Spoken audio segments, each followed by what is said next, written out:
और रुक करेंगे अगली बड़ी खबर का। आपको बता दें, दिल्ली बीजेपी तर्जुमान तजिंदर बग्गा को पंजाब पुलिस ने गिरफ्तार कर लिया है। तजिंदर बग्गा के खिलाफ मोहाली पुलिस ने साइबर सेल में केस दर्ज किया था। बीजेपी लीडर कपिल मिश्रा ने दावा किया है कि तजिंदर बग्गा को पंजाब पुलिस के 50 जवानों ने उसके घर से गिरफ्तार किया। कपिल मिश्रा ने गिरफ्तारी को लेकर सीधे सीधे दिल्ली के सीएम अरविंद केजरीवाल पर निशाना साधा है। कपिल मिश्रा का कहना है कि ऐसा लगता है कि पंजाब पुलिस को दिल्ली में लोगों को गिरफ्तार करने के लिए लगा दिया गया है।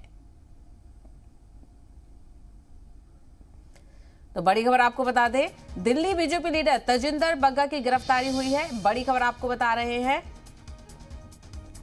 दिल्ली बीजेपी तर्जुमान तजिंदर बग्गा को पंजाब पुलिस ने गिरफ्तार किया है। तो इसी मामले को लेकर अब बयानबाजियां भी शुरू हो गई है। तजिंदर बग्गा के खिलाफ मोहाली पुलिस ने साइबर सेल पे केस दर्ज किया था और आखिरकार कार्रवाई करते हुए पुलिस ने तजिंदर बग्गा को गिरफ्तार कर लिया है। तो बड़ी खबर आपको बता रहे हैं, बीजेपी लीडर कपिल मिश्रा ने यह दावा किया है कि तजिंदर बग्गा को पंजाब पुलिस ने 50 जवानों ने उसके घर से गिरफ्तार किया है। यानी बड़ी तादाद में पुलिस बल तजिंदर बग्गा के घर पहुंचा और उनको गिरफ्तार किया गया है, ऐसा कपिल मिश्रा का कहना है। साथ ही साथ आपको बता दें, कपिल मिश्रा ने गिरफ्तारी को लेकर सीधे सीधे दिल्ली के सीएम अरविंद केजरीवाल पर निशाना साधा है। कपिल मिश्रा का कहना है कि ऐसा लगता है कि पंजाब पुलिस को दिल्ली में लोगों को गिरफ्तार करने के लिए लगा दिया गया। यानी सीधे तौर पर उन्होंने अरविंद केजरीवाल और पंजाब की हुकूमत पर सवाल उठाए हैं कि कहीं ना कहीं जो पंजाब की हुकूमत है उसको अरविंद केजरीवाल लीड कर रहे हैं और पंजाब की पुलिस को दिल्ली में लोगों को गिरफ्तार करने के लिए लगा दिया गया है। तो बड़ी खबर आपको बता दें, दिल्ली बीजेपी लीडर तजिंदर पाल बग्गा को